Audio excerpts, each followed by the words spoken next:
Hello friends, welcome back to my channel favourite study. तो friends, कैसी चल रही है आप सबकी प्रिपरेशन? तो पेपर के बहुत कम टाइम बचा हुआ, आपकी तैयारी बहुत जोरों तोरों से होनी चाहिए। तो फ्रेंड्स, हम लोग करने वाले आज टॉप 30 क्वेश्चन जो सीडीपी के होंगे, जो प्रीवियस ईयर में बार बार रिपीट हुए। आपको पता है जो सीटेट का जो पैटर्न है वो क्या करते हैं, क्वेश्चन मोस्टली 7-8 क्वेश्चन जो पिछले साल के रिपीट होते हैं। तो प्रीवियस ईयर बहुत इंपॉर्टेंट होता है, जिससे आपके कॉन्सेप्ट बस क्लियर होने चाहिए, उसका जो कॉन्सेप्ट मेन क्लियर होने चाहिए। तो वीडियो को शेयर कर दीजिए सबसे ज़्यादा दोस्तों में, और चैनल पे नए हो तो चैनल को लाइक शेयर सब्सक्राइब जरूर करिएगा। तो स्टार्ट करते हैं आज के जो टॉप 13 क्वेश्चंस है जो आपके एग्जाम में बार बार पूछे जाते हैं, उसको स्टार्ट करते हैं। तो वीडियो को शेयर करना मत भूलिएगा अपने दोस्तों के साथ। तो क्वेश्चन नंबर 1 बोल रहा है, देखिए क्वेश्चन नंबर 1 से करते हैं। लिखा हुआ है, शरीर के केंद्रीय भाग से परिधियों या अंगांगों की ओर का विकास दर्शाता है। तो the development from central part of the body toward perhaps और एक्सट्रीमिटीज डिनोट्स द। तो किससे करता है? विकिकरण विकास के सिद्धांतों को, विकेंद्रीकृत विकास के सिद्धांतों को, मध्य बाह्य विकास के सिद्धांतों को, या सोपानी विकास के सिद्धांत को। तो शरीर के केंद्रीय भाग से परिधियों या अंगांगों की ओर जो विकास होता है वो क्या होता है? आंसर करिए तो उसका थर्ड पॉइंट सही तो हो जाएगा, प्रॉक्सिमल डेसिमल। तो क्या होगा? मध्य बाह्य विकास के सिद्धांतों से। तो उसका जो राइट आंसर हो जाएगा पहले का, तीसरा हो जाएगा। नेक्स्ट देखते हैं क्वेश्चन नंबर 2। स्कूल बच्चों के सामाजिकरण की एक ऐसी संस्था है जहाँ। तो क्या ऑप्शन होगा? तो फ्रेंड, मैं थोड़ा क्वेश्चन जो है आपके फास्ट करवा रही हूँ, क्योंकि टाइम नहीं है। आप जितने से ज़्यादा प्रीवियस ईयर के एमसीक्यू करेंगे उतना ही आपको अच्छी तैयारी होगी। तो स्टार्ट करते हैं। जो क्वेश्चन नंबर 2 का जो आंसर था वो क्या होगा? तो प्रथम स्थान स्कूल के शिक्षकों का होता है, या प्रथम स्थान स्कूल की गतिविधियों का होता है, या प्रथम स्थान स्कूल की दिनचर्या का होता है, प्रमुख स्थान स्कूली बच्चों का होता है। क्या सही हो जाएगा? तो क्वेश्चन नंबर 2 का जो राइट आंसर हो जाएगा वो क्या हो जाएगा? प्रथम स्थान स्कूली बच्चों का होता है। नेक्स्ट देखते हैं क्वेश्चन नंबर 3 है। जब आप एक शिक्षा समूह से जुड़ जाते हैं और अपने समूह के अन्य लोगों को की तरह पोशाक धारण करते हैं, तो आप क्या प्रदर्शन कर रहे होते हैं? समूह की पहचान का, समूह की आज्ञाकारिता का, या समूह निर्देश अनुपालन का, या समूह की अनुरूपता का। तो क्या कर रहे हैं कि हम समूह की अनुरूपता मतलब कन्फॉर्मिटी, मतलब वहाँ के लोगों की तरह अपना वेशभूषा धारण कर रहे हैं, लोगों के अनुरूप चल रहे हैं। तो उसका जो राइट आंसर हो जाएगा थर्ड का, फोर्थ ऑप्शन सही हो जाएगा। क्वेश्चन नंबर 4 है। किसी वस्तु के स्थायित्व की अवधारणा पियाजे के विकास के चरण में प्राप्त होती है। तो विकास जो हमने बताया, वस्तु स्थायित्व का गुण होता है, वो कौन सी अवस्था में होता है, जिसमें एसपीडीएफ से आप याद रख सकते हैं। तो पहली जो 0 से 2 वर्ष की अवस्था होती है, सेंसरी मोटर। तो 0 से 2 वर्ष की अवस्था है पियाजे की। तो उसमें क्या होता है? बच्चे में वस्तु स्थायित्व की अवधारणा होती है। तो क्वेश्चन नंबर 4 का जो राइट आंसर हो जाएगा वो पहला हो जाएगा। नेक्स्ट बढ़ते क्वेश्चन नंबर 5 पे। व्यक्तिगत शिक्षा कार्यक्रम की योजना किस संदर्भ में बनाई गई? जो व्यक्तिगत जो शिक्षा योजना है वो किसके कार्यक्रम, किसके संदर्भ में बनाई गई? विशेष शिक्षा कार्यक्रम में, बाल केंद्रीय शिक्षा कार्यक्रम में, मुक्त विद्यालयी शिक्षा कार्यक्रम में, या ई अधिगम शिक्षा कार्यक्रम में? आंसर कीजिए। तो व्यक्तिगत शिक्षा जो कार्यक्रम की योजना है वो किस लिए बनाई गई थी? बाल केंद्रीय शिक्षा कार्यक्रम। तो फिफ्थ का जो राइट ऑप्शन हो जाएगा 2। तो फ्रेंड्स, वीडियो अगर अच्छी लग रही हो तो लाइक कर दीजिएगा और चैनल को सब्सक्राइब जरूर करके जाइएगा, जिससे आप सीटेट के जितने भी पेपर है, मैंने सबकी प्लेलिस्ट बनी हुई है। साइंस, ईवीएस, पेपर फर्स्ट और पेपर 2 मैंने सारे पेपर सॉल्व कराए, हिंदी की पेडालॉजी भी करवाई गई है। तो आप सब जाके मेरी प्लेलिस्ट में देख सकते हैं। तो आपको पूरी तरीके से हेल्प मिलेगी। अगर आप सीटेट का एग्ज़ाम देने जा रहे हैं तो ज़्यादा से ज़्यादा क्वेश्चंस की प्रैक्टिस करिए और वीडियो को लाइक जरूर कर दीजिए। क्वेश्चन लिखा हुआ, महीनों की आयु के बीच अधिकांश बच्चे शब्दों को मिलाकर छोटे छोटे वाक्यों में बोलना शुरू कर देते हैं। तो किस महीने तक जो बच्चे होते हैं छोटे छोटे वाक्यों में बोलना शुरू कर देते हैं, जब वो वर्ड्स को मिलाते हैं? 12 से 18, 18 से 24, 24 से 30, या 30 से 36। तो कितने वर्ष में हो जाएगा? आंसर कीजिए। तो जो इसका टाइम पीरियड हो जाएगा वो क्या हो जाएगा? 18 से 24 वर्ष में बच्चे क्या करेंगे? शब्दों को मिला के छोटे छोटे वाक्यों को बोलना शुरू कर देंगे। क्वेश्चन नंबर 7 है। बुद्धि लब्धि जो आईक्यू की अवधारणा थी वो किसने दी थी? तो जो बुद्धि लब्धि का जो वो दिया था वो किसने दिया था? वो बिने ने दिया था। लेकिन जो उसकी आईक्यू की अवधारणा दी थी वो किसने दी थी? स्टर्न ने दी थी। और जो उसका जो फॉर्मूला था उसको गुणे 100 करके जो आया था वो रिवाइज किया था वो टर्मन ने किया था। तो अवधारणा पूछी जाएगी तो किसने दिया था? तो ये दिया था स्टर्न महोदय ने। तो स्टर्न जो हो जाएगा ऑप्शन सही हो जाएगा। नेक्स्ट बढ़ते क्वेश्चन नंबर 8, जो कि सृजनात्मकता से है। सृजनात्मकता को की अवधारणा से संबंधित माना जाता है। तो किससे? Divergent thinking. तो आप जहाँ डाइवर्जेंट थिंकिंग देखेंगे, विविध सोच वाले, तो वही ऑप्शन सही हो जाएगा। तो मैं बस फास्ट रिवीजन करवा रही हूँ। अगर आपको कोई भी डाउट हो तो मुझसे कमेंट बॉक्स में पूछ लीजिएगा। नेक्स्ट क्वेश्चन है, किसी भाषा के स्वीकृत ध्वनि संयोजनों को उसके नियमों के अंतर्गत बताएगा। ये कितनी बार मैंने आपको बताया, इसको क्या बोलते हैं, ध्वनि संबंधी, मतलब फोनोलॉजिकल। तो ध्वनि संबंधी जो उसका राइट आंसर हो जाएगा। क्वेश्चन नंबर जो 9 का सही आंसर है वो क्या हो जाएगा, पहला। क्वेश्चन नंबर 10 है, जब सोचने की प्रक्रिया किसी भाषा द्वारा प्रभावित होती है तो ऐसी स्थिति को क्या कहते हैं। तो सोचने की जो प्रक्रिया है वो किसी भाषा के द्वारा प्रभावित हो रही है तो ऐसी स्थिति को क्या कहेंगे। संस्कृति प्रभावित, भाषा निर्धारित, संज्ञानात्मक पद, सामाजिक, भाषाई उद्धृत। आंसर कीजिए। तो क्वेश्चन नंबर 10 का जो राइट आंसर हो जाएगा, जो सोचने की जो प्रक्रिया है वो भाषा के द्वारा प्रभावित हो रही है तो ये क्या कहलाएगी, भाषा निर्धारित। तो क्वेश्चन नंबर 10 का जो राइट ऑप्शन हो जाएगा वो 2 ऑप्शन सही हो जाएगा। 11वां क्वेश्चन दे रखा है, अपने अनुभवों और लक्षणों के आधार पर उपकरणों में खराबी के कारण की परिकल्पना का परीक्षण कर रवि उपकरणों की क्या कर रहा है, मरम्मत कर रहा है। तो वह उपयोग किस चीज़ का उपयोग कर रहा है, तो अंतर्दृष्टि का, कलन विधि का, मानसिक दृढ़ता का या अनुमानी विधि का। आंसर कीजिए। तो जब वो अपने अनुभवों और लक्षणों के आधार पर क्या कर रहा है, उपकरणों में खराबी के कारण क्या कर रहा है, उसका परीक्षण कर रहा है और उपकरणों की मरम्मत कर रहा है, तो ये क्या हो जाएगी, अनुमानी विधि हो जाएगी। तो अनुमानी विधि का वो क्या कर रहा है, यूज़ कर रहा है। क्वेश्चन नंबर 12 है, लिखा हुआ है, दिव्या जो है वह अक्सर क्या कर रही है, निर्देशित कार्यों को छोटे छोटे हिस्सों में विभाजित कर आसान बना लेती है। वह किस चीज़ का उपयोग कर रही है।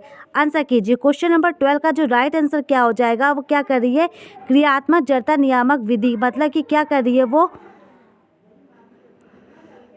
छोटे छोटे हिस्सों में जब विभक्त करके वो काम करी तो इसे क्या कहा जाता है, क्रियात्मक जड़ता नियामक विधि कहते हैं। तो इसका जो राइट आंसर हो जाएगा वो 4th ऑप्शन सही हो जाएगा। क्वेश्चन नंबर 13 है, पुरुष और महिला की भूमिकाओं का निर्धारण समाज करता है या कथन बताता है।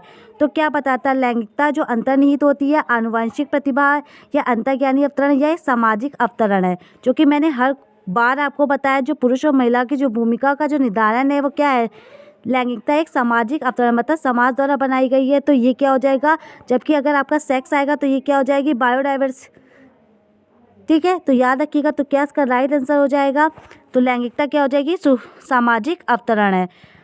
क्वेश्चन नंबर 14 है, ग्रेडिंग, कोडिंग, अंकन और क्रेडिट संचय प्रणालियाँ किसके उदाहरण हो सकते हैं। तो A, B, C, D। Answer कीजिए। आंसर कीजिए, क्या हो जाएगा इसका। तो जो इसका राइट आंसर हो जाएगा गाइस, पहला भी नहीं होगा, दूसरा भी नहीं होगा, तीसरा भी नहीं होगा, जो हो जाएगा अधिगमकर्ताओं की उपलब्धि की आकलन की गणन विधि, जो 4th ऑप्शन हो जाएगा सही। क्वेश्चन नंबर जो 15 बोला का, अधिगमकर्ताओं की उपलब्धि का आकलन शिक्षकों की सहायता करता है। अधिगमकर्ताओं का रिकॉर्ड, जो बी ऑप्शन है, बी लिख रखा है, शिक्षण अधिगम विधियों को प्रभावशीलता का मूल्यांकन करने में, या सी दे रखा है, कक्षाओं में अधिगमकर्ताओं की क्षमता समूह बनाने में, या शिक्षक के लिए गतिविधियों की सूची तैयार करने में। तो 15 का क्या राइट आंसर हो जाएगा। तो लास्ट में मुझे बताइएगा, आउट ऑफ 13 कितने क्वेश्चन सही हुए, जिससे आपको पता चलेगा आपके कितने क्वेश्चन सही है। तो 2018 के पेपर के क्वेश्चन से, जो काफ़ी टफ आया था, जितने भी पेपर्स हुए थे सीटेट का, तो अगर आपने इसमें 25+ अटैम्प्ट कर लिए तो आपका समझ लीजिए बहुत अच्छा स्कोर होने वाला है। तो जो क्या करेगा, शिक्षा अधिगम विधियों की प्रभावशीलता का मूल्यांकन करने में। क्वेश्चन नंबर 16 जो समावेशी शिक्षा से क्वेश्चन आता ही आता है, तो किस सिद्धांत पे आधारित है। मैंने कहा ना, सीटर जो टॉपिक वो बहुत लिमिटेड है, लेकिन बस आपका कॉन्सेप्ट क्लियर होना चाहिए। तो जो क्वेश्चंस होते हैं बार बार उसी से रिपीट होते हैं। तो समावेशी शिक्षा क्या करती है, समता एवं समान अवसर। तो क्या करती है, इक्वलिटी देती है। तो ऑप्शन नंबर 2 सही हो जाएगा। नेक्स्ट बढ़ते क्वेश्चन नंबर 17 पे, दिव्यांगजन अधिकार अधिनियम किस वर्ष में लागू किया गया था। तो कब आया था दिव्यांगजन, तो किस में आया था, 2016 में आया था, जिसमें 14 बढ़ाई गई थी। और टोटल जब पहले 7 थी तो टोटल कितनी हो गई थी, 21 हो गई थी। तो कब हुई थी, जो 1995 का जब इसको मॉडिफाइड किया गया था, तो कब किया गया था, 2016 में लागू किया गया था। तो राइट आंसर क्या हो जाएगा, 4 ऑप्शन सही हो जाएगा। क्वेश्चन नंबर 18 है, व्यक्तिगत विविधताओं वाले बच्चों को पढ़ाने के लिए एक ऐसे विद्यालय होने चाहिए जहां शिक्षक, तो क्या होगा ऑप्शन, व्यक्तिगत विविधताओं के आधार पर वर्गीकृत की गई शिक्षाओं के विभिन्न वर्गों को पढ़ा सके, जो कि गलत है। विविध अधिगम आवश्यकताओं के अनुसार विभिन्न शिक्षण अधिगम प्रविधियों का प्रयोग करने में प्रशिक्षित हो, या ऑप्शन नंबर 3 दे रखा है, विशिष्ट व्यक्तिगत विविधताओं वाले बच्चों को पढ़ाने के लिए प्रशिक्षित हो, या बच्चों के समरूप अधिगमकर्ता बनाने में प्रशिक्षित सुरक्षित हो। तो जो उसका राइट ऑप्शन हो जाएगा बच्चों के समरूप हो जाएगा, तो फोर्थ ऑप्शन सही हो जाएगा। नेक्स्ट बढ़ते हैं अगले क्वेश्चन की। जो निःशुल्क एवं अनिवार्य शिक्षा थी, बाल शिक्षा अधिकार अधिनियम जो 2009 में आया था, जिसको लागू 2010 में किया गया था, उसमें दिव्यांग बच्चों की निःशुल्क शिक्षा के अधिकारों को सुनिश्चित किया गया था। तो किस वर्ष के बच्चों के लिए? तो 6 से 18 वर्ष के बच्चों के लिए क्या किया गया था? ये सुनिश्चित किया गया था। तो 19 का जो ए पहला ऑप्शन है वो सही हो जाएगा। नेक्स्ट बढ़ते हैं क्वेश्चन नंबर 20 जो हो जाएगा, विविध अधिगमकर्ताओं के लिए सुगम स्वरूपों में शिक्षण अधिगम सामग्रियां प्रदान करने से तात्पर्य है। तो किससे तो जो इसका राइट आंसर हो जाएगा क्या हो जाएगा? सार्वभौमिक समावेशी शिक्षा के नैतिक विचार, या शिक्षा व्यवस्था के सार्वभौमिक संहिता, या शिक्षण के सार्वभौमिक मानववादी दृष्टिकोण, या अधिगम की सार्वभौमिक संरचना। तो 20 का जो राइट आंसर हो जाएगा वो फोर्थ ऑप्शन हो जाएगा, अधिगम की सार्वभौमिक संरचना। नेक्स्ट बढ़ते हैं अगला क्वेश्चन है क्वेश्चन नंबर 21। तो फ्रेंड्स वीडियो को लाइक शेयर जरूर करिएगा, प्लीज़ सबसे पहले लाइक करिएगा वीडियो पसंद आ रही हो, और कमेंट करके बताइएगा आगे की जो भी मैं बहुत स्पीड में करवा रही हूँ। मैंने इसको डिटेल में भी पिछली बार जो पेपर हुए थे उसमें समझाया था, अगर आपको वो वीडियो देखनी वीडियो देख लीजिएगा। अगर कोई भी आपको कॉमेंट करके बताइएगा कि मतलब जो भी आपको डाउट हो कॉमेंट करके मुझे बताइएगा। तो क्वेश्चन नंबर 21 है, स्व जागरूकता एवं संज्ञानात्मक क्षमताओं का निर्धारण जैसे योजना बनाना, समीक्षा करना, संशोधन करना इत्यादि में अंतर्निहित है। तो किसमें? केंद्रीकरण, संज्ञान बोध, संज्ञान या समायोजन। जो कि अंतर्निहित है वो क्या हो जाएगा? उसमें मेटा कॉग्निशन, मतलब संज्ञान बोध, ज्ञान से भी संज्ञान, तो परम संज्ञान हो जाएगा। तो इसे क्या बोलते हैं? Meta cognition. तो जो किसका राइट ऑप्शन हो जाएगा वो क्वेश्चन नंबर 21 का 2 ऑप्शन सही हो जाएगा। नेक्स्ट बढ़ते हैं क्वेश्चन नंबर 22 के बाद लिखा हुआ है, जब बच्चे प्राप्त की गई सूचनाओं की व्याख्या करने के लिए अपने अनुभवों के आधार पर सोचते हैं तो उसे कहा जाता है, क्या कहा जाता है? तो क्या कहते हैं? उसे मूर्त सोच कहते हैं। वो अपने अनुभवों के आधार पर सोचते हैं, तो ये कौन सी थिंकिंग कहलाती है? कॉन्क्रीट थिंकिंग कहलाती है। तो फोर्थ ऑप्शन सही हो जाएगा। अमूर्त मत लगाइएगा क्योंकि ये हो जाएगी मूर्त सोच हो जाएगी, जो कि अपने अनुभव के आधार पर सोच रहे हैं। क्वेश्चन नंबर 23 है, अधिगमकर्ताओं को व्यक्तिगत क्षमता के आधार पर उनकी कठिनाइयों के विभिन्न स्तरों को ध्यान में रखते हुए पढ़ाने के लिए किस विधि का कहा जाता है? तो कौन सी विधि चयन की जाती है? तो कौन सी विधि हो जाएगी? विभेदी अनुशासन। मतलब बच्चों को क्या किया जा रहा है? उनकी व्यक्तिगत क्षमता के आधार पर उनकी कठिनाइयों के विभिन्न स्तरों को ध्यान में रख के क्या किया जा रहा है? पढ़ाया जा रहा है। तो डिफरेंशिएट इंस्ट्रक्शन दिए जा रहे हैं, मतलब विभेदी अनुदेशन। तो 23 का जो राइट ऑप्शन हो जाएगा वो फर्स्ट ऑप्शन सही हो जाएगा। क्वेश्चन नंबर 24, प्रतिपालन अधिगम का एक विशिष्ट चरण है जो अधिगम के चरण को पूर्ववर्ती है। तो किसका हो जाएगा? तो ये हो जाएगा जनरलाइजेशन, मतलब सामान्यीकरण। तो फ्रेंड्स पेपर टफ है इस साल का, तो पेपर की प्रिपरेशन इतनी अच्छी कीजिए। अगर आपका 30 आउट ऑफ 30 में 25 भी क्वेश्चन सही हो रहे हैं तो आपकी बहुत अच्छी तैयारी हो रही है, इसलिए डिमोटिवेट मत होइएगा। बहुत अच्छा पेपर आया था, इस टाइम का सबसे टफ पेपर आया था। तो जनजोग का यह मानना है कि संज्ञान और भाव होते हैं क्या होंगे? इंटरडिपेंडेंट होते हैं, या स्वतंत्र होती है, अंतर संबंधित होती है, या एकीकृत होते हैं। तो जैसा कि मैं आपको बता दूं, अगर जनजोग का ना है तो संज्ञान और भाव क्या होते हैं? वो अंतर संबंधित होते हैं। लेकिन एक जनजोग ऐसे थे, इन्होंने बोला था जो कि संज्ञान और संवेग होंगे वो क्या होंगे? वो स्वतंत्र होंगे, एक दूसरे पे इंटरडिपेंड नहीं होंगे। तो जो राइट ऑप्शन हो जाएगा स्वतंत्र हो जाएगा। अगर जनजोग ना है तो संज्ञान और भाव क्या होंगे? अंतर संबंधित होंगे। नेक्स्ट है क्वेश्चन नंबर 26 है, पहले से सीखे हुए कार्यों को में सुधार लाने के लिए शिक्षक बच्चों को प्रदर्शन देकर सिखा रहा है, या शिक्षक किस विधि का प्रयोग कर रहा है? तो ये कौन सी विधि का प्रयोग कर रहा है? तो ये प्रतिरूपण विधि का प्रयोग कर रहा है। जो मॉडलिंग जो उसका दे रखा था, मॉडलिंग विधि का प्रयोग कर रहा है। किसका हो जाएगा? प्रतिरूपण। तो 26 का जो राइट आंसर हो जाएगा वो कौन सा हो जाएगा? फोर्थ ऑप्शन सही हो जाएगा।